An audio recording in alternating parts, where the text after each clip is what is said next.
the members of Momentum not are politically similar, but you have the same outlook in politics in Europe. There's an obsession more with identity politics in certain parts of the country. Do you know, I'm not quite sure what that means. You're going to have to tell me. Well, what I mean is, when it comes to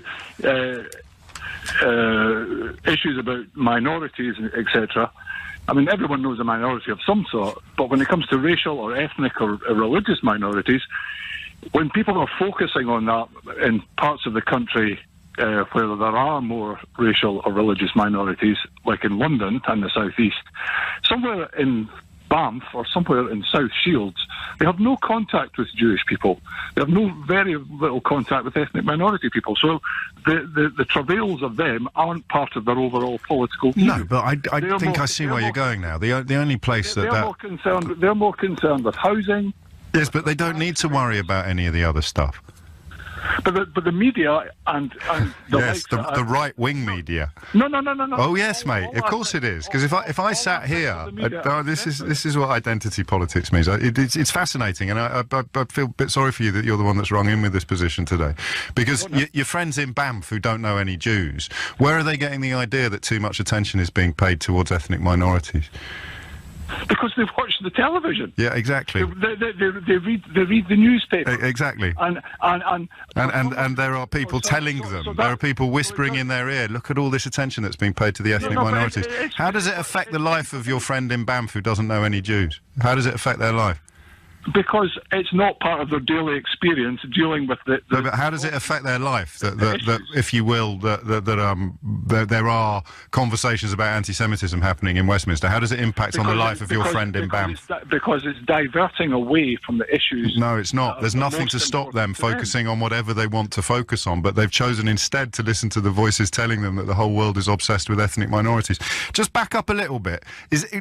When you use the phrase identity politics, what do you mean? Because I haven't quite got to the bottom of this yet. Well, what I mean by that is, and I'm a gay man, but I this obsession with a certain aspect of someone's personality or someone's personal identity. But that obsession comes entirely from the right.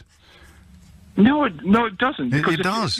You get a few. We're back to the students last week, aren't we? So you get a few people painting a wall in Manchester because it had a poem on it that they didn't like, and then suddenly, people like you are telling me we've had too much identity politics, and these snowflakes need to get over themselves. Mate, everyone who got their knickers in a twist about that was on the right of politics. Everyone.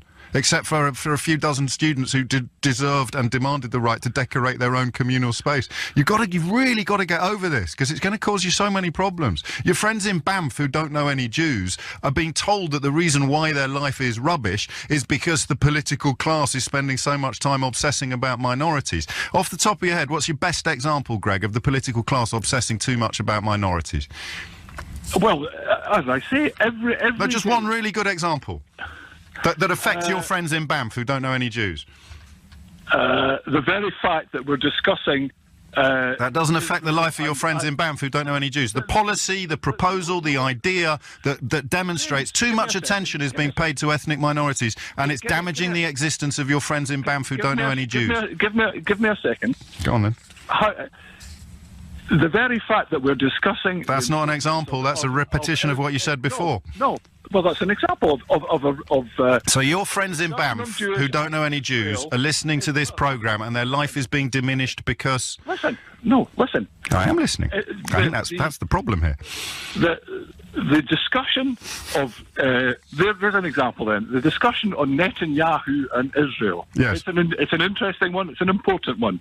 But when in relation to the problems of fishing for the people in Banff, yes, which is the most important and which gets the most focus on in the... So you think the national news should be talking about the fishing community in Banff?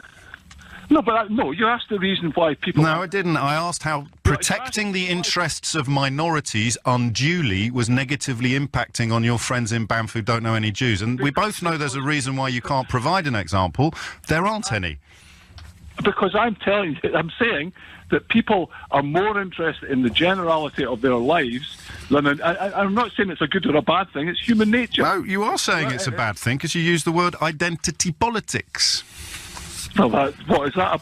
If that's which is the mistaken belief that people like your friends in Banff, and I'm afraid, Greg, people like you, are somehow suffering from the attention that is paid to minorities by the, quote, political class, or by the media. And, of course, if you're far right, it's George Soros' fault, and if you're far left, it's all the fault of the Jews. And it's the mother of all red herrings. It's also a precursor of fascism. Why are they spending so much time looking after the minorities when they should be looking after me? OK, what do you want us to look after with regard to you?